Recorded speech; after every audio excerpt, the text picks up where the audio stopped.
በስመ አብ ወወልድ ወመንፈስ ቅዱስ አሐዱ አምላክ አሜን። ሰላም ወደ ቤተሰቦች እንዴት ናችሁልኝ? የጌታችን የመድኃኒታችን ኢየሱስ ክርስቶስ ጸጋና ሰላም በሁላችን ላይ ይደር።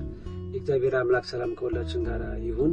ዛሬም እንግዲህ አስተማሪ በሆነ ቪዲዮ ተመልሻለሁ። ይህንን ቪዲዮ ያዘጋጀው ስንነግራቸው አልሰማላሉ የምናገረውን ነገር ቁም ነገር ለማይወስዱት ለሚቀልዱብን፣ እንዲሁም ቀልድ ለሚመስላቸው ወይም ደግሞ ይሄ ነገር እውነት ለማይመስላቸው ቤተሰብ፣ ወንድም፣ እህት፣ ጓደኛ ወይም ደግሞ የቅርብ ሰው ልትልሻላችሁ። እንግዲህ አባታችንና መምህራችን መልካም ምክራት መምህር ደግሞ ወንድሙ በአሜሪካ በቅርቡ ከአራት ቀን ከሶስት ቀን በፊት ያስተማሩት ትምህርት ነውና እሱን ትምህርት ሰምተን እኛ ደግሞ የራሳችንን ችግር የምንናገር ይሆናል።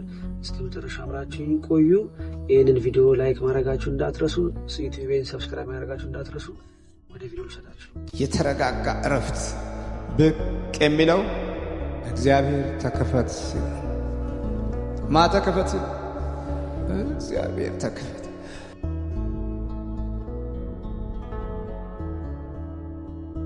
እንደና መተት መተት የምን መተት ነው? ቤተሰብ መተት። ምን አድርጌ ተባልክ? አብራንከርት። አዎ አጋንንት ነው ሰይጣን ነው? አጋንንት ሰይጣን ቀጠቀጠችህ ወይስ ገና? እሱ ተው እንዴ እሱ ተው እማትመስል ሲያወት አትመስልም አይደል? ማንም አይመስል ጠረጥራትም። እሺ ባለቤት ናት እና ትንቀጠቀጣለህ። አንተም እኮ አለ እኮ አለ። አይሰማም ብትነግረው የለም ድፍን እንደ ከማህፀን ይሆናል። እንዳይሰማው ነው የሚፈጠር እኮ ብዙ ነው። ማጠቀም ቤት ምንድን ነው? ሁሌ ያሳምማታል። ሁሌ ቤት ውስጥ ያሳምማታል፣ ያጣላናል። አላቃጠለም ማ እሱ እኔ ነው። በየትኛው አቅሙ ነው የሚያቃጥለው? ቻለች እንጂ እዚህ ትደረድራለች። የጽሁፍ ማለት መስገር ነው ለቤተሰቡ ሁሉ። የእሱ ቤተሰብ አይቀር፣ የእሷ ቤተሰብ አይቀር፣ ምድር ህዝብ ላይ ያለው ሁሉ ሰው አይቀራትም። እና ታዲያ ምን አለ? ለሰው መጸለይ ትልቅ በረከት ነው። ለእኛ ደስ አይለንም። እሱ ደስ አይለንም። ትወደዋለህ እሱን? በፊት የለም። አሁን ግን ከተቀበሉ በኋላ ተቀብሏል። ከመጣሽ በኋላ ወስዳ ያው መታተም ነው ብላ ታተማ ቁጭ ብላለች። መታተም ነው አለች? አዎ መታተም ነው። ከዚህ አንተ እዛ ጸሎት ቤት ስትጸልይ ትነሳለህ? አዎ። እና ቀጠቀጠህ እሱ?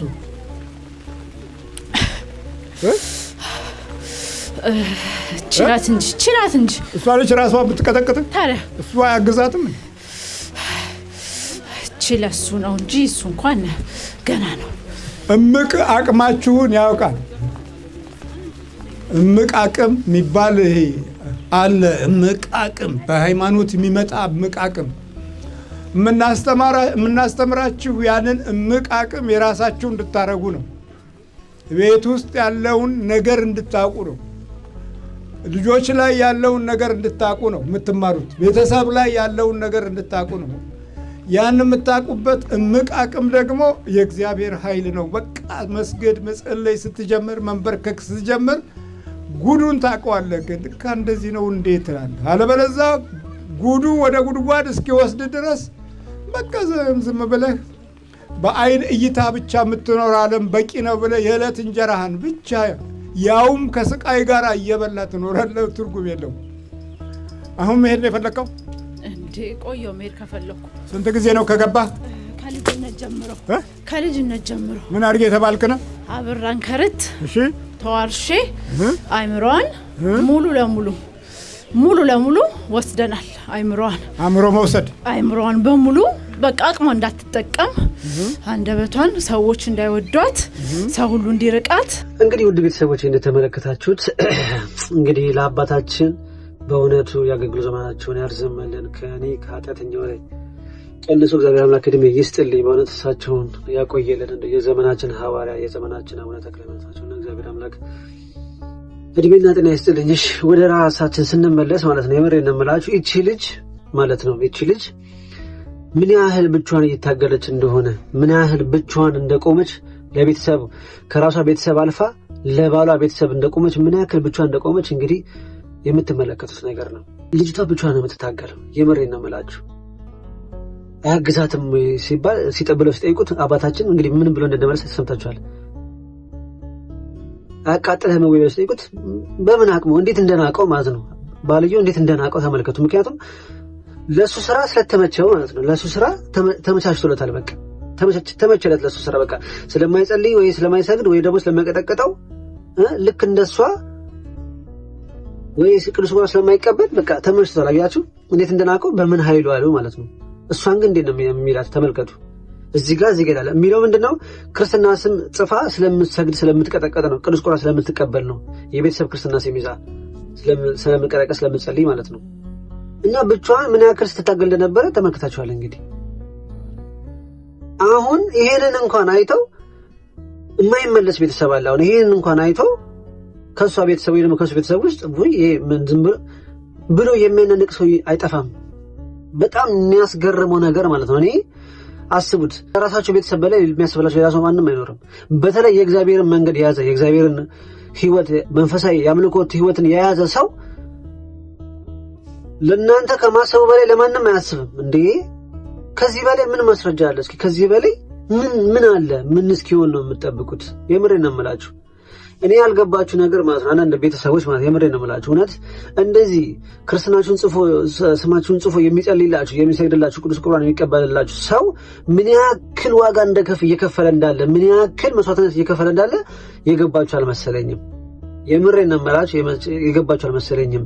ይሄ ሰው ክርስትና ስማችሁን እጁ ላይ ጽፎ በሚሰግድበት በሚጸልይበት ሰዓት በቅዱስ ቁርባን በሚቀበልበት ሰዓት እናንተ ላይ ያለው መንፈስ ሰውየው ጋር መጥቶ ሰውየውን ይፈትነዋል ወይም ደግሞ ልጅቷን ይፈትናታል። ግን ከቤተሰቤ አይበልጥም ብለው ከቤተሰቤ ምንም ነገር አይጉደል ብለው ራሳቸው መስዋዕትነት አድርገው ነው ይሄንን ሪስክ ይሄንን ችግር ተጋፍጠው ለእናንተ የሚጸልዩት የሚሰግዱት ቅዱስ ቁርባን የሚቀበሉት ለእናንተ ሲሉ ነው እንዴ። ማን ሲነግራችሁ ነው የምትሰሙት? እንግዲህ እሺ የውጪ መሳው መምህራችን ስንት ዓመት አስተማሩ። እንግዲህ አልገባንም አልተማርንም ምን አለም። የገዛ ቤተሰባችሁ እንግዲህ የገዛ ልጃችሁ እንደ የገዛ እናታችሁ የገዛ አባታችሁ እንደዚህ የሆነ ያያችሁ የማትመለሱ ሰዎች ወይም ደግሞ የማትነቁ ሰዎች ምንድነው አላማችሁ? ማለት ምንድነው የምትጠብቁት? እግዚአብሔር በአንድም በሌላ መንገድ ይናገራል። የሰው ልጅ ግን አያስተውለውም ይላል መጽሐፍ ቅዱስ። መቼ ነው የምታስተውሉት? መቼ ነው የምትነቁት? ሙሉውን ትምህርት ገብታችሁ እንድትሰሙት እኔ እመክራለሁ። አባታችንም ብሏል። መጨረሻ ላይ መቼ ነው የምትነቁት? ስትሞት። መንፈሱም ብሏል። አሁን እህታችን የተጋለጠ መንፈስ መቼ ነው የምትነቁት ሲባል መቼ ነው የሚነቁት ስለ ሲሞት ይነቃሉ። በቃ ሲሞት ነው የሚነቁት በቃ አለ። እንዴት ነው እስከምንሞት የምንጠብቀው? ለመንቃት ማለት ነው። የምሬን ነው የምላችሁ የቤተሰብ አካል የምሬን ነው የምላችሁ የእግዚአብሔርን መንገድ የአምልኮት ሕይወትን መንገድ ሲነግራችሁ ሲመክራችሁ እንደዚህ ነው ብሎ ሲመክራችሁ እሺ ብላችሁ ተቀበሉ። እንደዛ ሰው ለእናንተ የሚያስብላችሁና እውነቱ የተገለጠለት ሰው ማንም ሰው የለም በቅርባችሁ ማለት ነው። የምሬን ነው የምላችሁ ወደዳችሁም ጠላችሁም የቤተሰብ ነገር ቤተሰብ ነው። የቤተሰብ ነገር የተያያዘ ነገር ነው። ምክንያቱም መተት በየግል ይላክባችሁ ይችላል። ግን እናትም ሳታውቅ አባትም ሳታውቅ ከቅድሚያ ተዋርሶ የሚመጣ የዛር መንፈስ አለ። እሱ ደግሞ መተት ኮተታ የሚሰበሰበው ደግሞ እሱ ነው። ስለዚህ አንድ ሰው በርትቶ ሌላ ሰው ካለበረታ ዋጋ የለውም። ያ ሰው በጣም ነው መስዋዕትነት የሚከፍለው። አልገባችሁም? ቤተሰብ አንድ ሲሆን ሲግባባ ሲናበብ መንፈስ መቀመጫ ቦታ ያጣል፣ እረፍት ያጣል፣ የሚሰራውን ነገር ሁሉ ያጣል።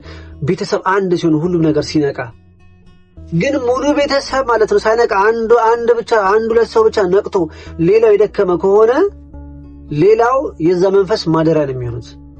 የዛ መንፈስ ማደሪያ የዛ መንፈስ መጫወቻ እንዲወጣ ገባ መንፈስ ማለት ነው። ልክ እነዛ ሰዎች ሲጸልዩ መስሉ ከነሱ ላይ ይወጣና እዛ የማይሰግደው ላይ መጸለዩ ላይ ሄዶ ረፍ ይላል፣ ይቀመጣል ማለት ነው። እና ልባችሁ ያነደዋል፣ ልባችሁን ዝግት ድፍን ያደርገዋል ማለት ነው። እንዳታምኑ ምንም እንዳታምኑ በቃ ይሄ ነገር ያለም እንዳይመስላችሁ ማለት ነው። ምክንያቱም መንፈሱ የሚፈልገው እንዳትሰሙ ነው። በቃ እንዳትሰሙ እንዳታዳምጡ ዘግቶባችኋል ማለት ነው። ግን የገዛ ልጃችሁ የገዛ እናታችሁ ወይ ደግሞ የገዛ እህታችሁ ይሄ ነገር ተገልጾላት ገብቷት እየተናገረች እየጮኸች እያስረዳቻችሁ ነው።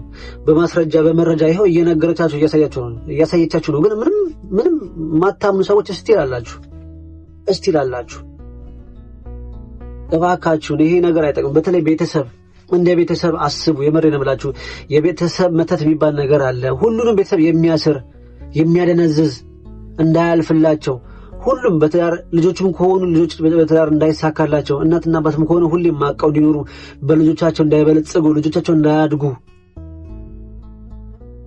የልጆቻቸውን ወግ ማድረግ እንዳያዩ ይሄ ሁሉ ነገር አለ። ይሄ ሁሉ ነገር ችግር አለ እና እባካችሁን አዳምጡ። ሰው የአምልኮት ህይወት ገብቶት የጾም የስግደት የቅዱስ ቁርባን ህይወት ገብቶት አንድ ሰው እናንተን ሊመክራችሁ ሲመጣ እሺ ብላችሁ ነው መቀበል ያለባችሁ። ያ ሰው እናንተን ሊጎዳችሁ ወይም ደግሞ እናንተን ሊጥላችሁ አይደለም የመጣው፣ ነፍሳችሁን ሊያድነው ነው፣ ከእግዚአብሔር ሊያስታርቃችሁ ነው፣ ካላችሁበት እስራት ካላችሁበት መማቀቅ ሊያወጣችሁ ነው እንጂ ሌላ ነገር አይደለም። ስንት እኮ የገዛ ባለፈው ትናንትና ከትናንት ወዲያ ያቀረብኩትን ገጠመኝ ሰምታችኋል። የገዛ እህቷ ነች ያሰረቻት። የገዛ እህት የሚያስር የገዛ እህት የሚገል የገዛ እህት ሜዳ ላይ አውጥቶ የሚጥል አለ እንዴ! የገዛ ስጋችሁ ሆኖ ወደ ቤተክርስቲያን ሲያቀርባችሁ ይህን ነገር ሲነግራችሁ ችግሩን ሲነግራችሁ ሲያስረዳችሁ የእግዚአብሔር መንገድ ላሳያችሁ ሲላችሁ ለምንድን ነው የማትሰሙት? እንዴ መጥፎ ነገር እስኪሆንባችሁ ድረስ ለምን ትጠብቃላችሁ? የምሬን ነው የምላችሁ። እኔ አንድ ነገር ልንገራችሁ። በአምልኮት ህይወት ላይ ቤተሰብ እንደ ቤተሰብ ካልተጋገዘ ካልተሳሰረ በታሪክ ለውጥ ሊመጣ አይችልም። እግዚአብሔር አምላክ የአንዱን ጥረት አይቶ አንዱን ብቻውን ይመራዋል። ሌሎቻችሁ እንዳላችሁ ሆኖ ማለት ነው። አንዱ ብቻ ይማራል፣ አንዱን ብቻ ይመራዋል። በቃ ሌሎቻችሁን ትቶ አንዱን ብቻ ይመራዋል። ምክንያቱም እግዚአብሔር ታጋሽ ነው፣ ይጠብቃል፣ ተስፋ ያደርጋል። የሰው ልጅ ግን በእግዚአብሔር ተስፋ የለውም። ይሄ በጣም ነው የሚያናደው፣ በጣም ነው የሚገርመው። ስለዚህ በቤተሰባችሁ ውስጥ አንድ ሰው የነቃ ካለ የሚመክራችሁ ነገር ስሙ። ቆይ ዛሬ አትበሉ። ያለባችሁ ችግር ያለባችሁ የመናፍስት ብዛት ካላችሁ ነገር ሁሉ ይበልጣል። አሁን ላይ ጥሩ ትምህርት ላይ ልትሆኑ ትችላላችሁ፣ ጥሩ ስራ ላይ ጥሩ ገንዘብ ላይ ልትሆኑ ትችላላችሁ። ምንም ነገር ሳልተነካሽ ምንም እንትን አይመስላችሁ። በኋላ ላይ ግን ቀን ጠብቆ ይሰራላችኋል። የምሬን ነው የምላችሁ። ይሄ እናንተን የሚያበረታችሁ እናንተን ሁልጊዜ የሚጨቀጨቃችሁ ሰው እግዚአብሔር አምላክ አንድ ቀን በቃ ብሎት ከዛ ነገሩ ነፃ ሆኖ የውስጥ ሰላም የእግዚአብሔርን ሰላም አግኝቶ መኖር ሲጀምር እናንተ መንኮታኮት ትጀምራላችሁ። የምሬን ነው የምላችሁ። ያ ሰው ደግሞ የምሬን ነው እግዚአብሔርን ምን ብሎ ይጠይቃል? እግዚአብሔር ሆይ ምንም ነገር ቢደርስ ምንም ነገር ቢመጣ አስችለኝ ብሎ መጸለይ ይጀምራል። ምክንያቱም ማንም ሰው የቤተሰቡን ጉዳት ማየት አይፈልግም። ማንም ሰው የቤተሰቡን ውድቀት አይፈልግም። ስትነግሩ አልሰማ ካላችሁ ግን ምንም ማድረግ አይችልም። እባክህ አምላኬ ሆይ እኔ የቻልኩትን አድርጌያለሁ፣ እኔ አቅሜ ደካማ ነውና አንተ እንደምታደርግ አድርግ፣ እኔን ከፈወስከኝ ግን እባክህ ምንም ነገር ቢፈጠር እንደው ልቤን አደንድነልኝ፣ በቃ ምንም እንዳይሰማኝ አድርገኝ ብሎ የሚጸልይ ሰው አይጠፋም፣ ይኖራልም ደግሞ። አልሰማም ካላችሁ ማለት ነው። ስለዚህ እግዚአብሔር አምላክ አትሞኙ። የምሬን ነው የምላችሁ፣ አትሞኙ። እግዚአብሔር አምላክ ሞኝ አይደለም። ይሄ የሚመክራችሁ ሁልጊዜ የሚጎተጉታችሁ እባካችሁ ጾሙ፣ ጸልዩ፣ ስገዱ፣ መቁጠሪያ ተቀጥቅጡ የሚላችሁ ይሄ እንደዚህ የሚያደርጋችሁ መንፈስ ነው፣ እንዲህ ቤተሰባችንን ያማቀቀው እንደዚህ መንፈስ ነው እያለ የሚነግራችሁ ሰው የማታምኑት ሰው አንድ ቀን በእግዚአብሔር ምሕረት ይድናል። ከዛ በኋላ ግን የእናንተ መጨረሻ ግን እግዚአብሔር ነው የሚያውቀው። እግዚአብሔር ለሱ አለለት። እግዚአብሔር ሞኝ አይደለም። አጥብቆ የያዘውን ሰው ያውቃል። ለዛ ሰው ደግሞ ጸጋ ይሰጣል። ምክንያቱም ለእናንተ መዳኛ ምክንያት እንዲሆን ማለት ነው። እናንተ ደግሞ አጠገባችሁ ስራችሁ ያለው የመዳኛ ምክንያታችሁ ስራችሁ ሆኖ ይሄን ነገር አልቀበል የምትሉ ከሆነ እግዚአብሔር አምላክን እጅ እንደመሰብሰብ ማለት ነው። በቃ ነው አንፈልግም፣ አይ አትርዳን አንፈልግም እንደማለት ነው የሚሆንባችሁ። ስለዚህ ቅርባችሁ ሆኖ የሚጎተጉታችሁ የሚረዳችሁ ሰው ካለ እባካችሁ ተቀበሉ። እንደዚህ አይነት ጓደኛ ከተገኘ እባካችሁን ተቀበሉ፣ እሺ በሉ። የእግዚአብሔር መንገድ የሚያሳዩትን ሰው አትክፉ እባካችሁን። በህይወታችሁ ላይ የሚመጣ ወይም ደግሞ እግዚአብሔር አምላክ እንደዚህ አይነት ሰው በህይወታችሁ የሚያስቀምጠው ነገ የእናንተ መመለስ ስለሚፈልገው ነው። ወደሱ እንድትቀርቡ ስለሚፈልግ ነው። ወደሱ እንድትመጡ ስለሚሻ ነው። ይሄ ነገር ለምልክት አይገባችሁም እንዴ? እንዴት ቢነገር እንዴት ቢደመጥ ነው ማለት የሚገባችሁ? እባካችሁን ቤተሰቦች በተለይ እባካችሁ ይሄን ነገር እባካችሁ ከቁም ነገር ውሰዱት። የምሬን ነው የምላችሁ። ያልተያዘ ሰው የለም። ሁሉም ሰው ተይዟል። ሁሉም ሰው ኑሮን እየኖረ ይመስለዋል፣ ግን እየኖረ አይደለም። ማንም ሰው እየኖረ አይደለም፣ ኑሮን እየኖረ አይደለም። ሁሉም ሰው በጭንቀት በመማቀቅ ውስጥ ነው ያለው። እና እባካችሁን እንንቃ።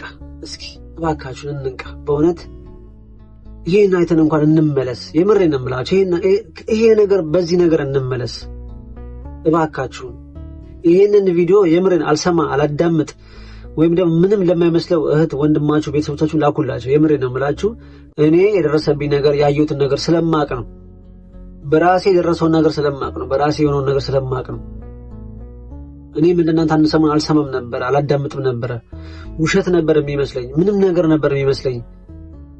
ትኩረት አልሰጠውም ነበር። መጨረሻ ላይ ግን በራሴ ሲመጣብኝ ግን ገባኝ። እናንተም በራሳችሁ እስከሚመጣ ድረስ እስከምትጎዱ እስከምትጠፉ ድረስ አትጠብቁ። እባካችሁን አዳምጡ። እነዚህን ሰዎችን አዳምጧቸው። ከእግዚአብሔር የሚላኩላችሁ ገጸ በረከቶቻችሁ ናቸው። የምሬን ነው የምላችሁ። ይሄን ነገር አትጣሉት እባካችሁን እላለሁ። ወደ ቤተሰቦች የዛሬ ቪዲዮ ይሄን ይመስል ነበረ። ይሄንን ቪዲዮ መላክ ለምትፈልጉ ሰዎች ሁሉ ላኩላቸው። የምሬን ነው የምላችሁ። መንቃት ዛሬ ነው። የመዳን ቀን መቼ ነው? ዛሬ ነው። ከዛሬም ደግሞ አሁን ነውና እባካችሁን ወደ መዳናችን ህይወት ወደ ሆነ ወደ እግዚአብሔር እንመለስ፣ እንበርታ እላለሁ። የእግዚአብሔር አምላክ ሰላም ከሁላችን ጋር ይሁን። በቀጣይ ቪዲዮ እስከምንገናኝ ድረስ ሰላም ቆዩ። የተረጋጋ እረፍት ብቅ የሚለው እግዚአብሔር ተከፈት። ተከፈት? እግዚአብሔር ተከፈት።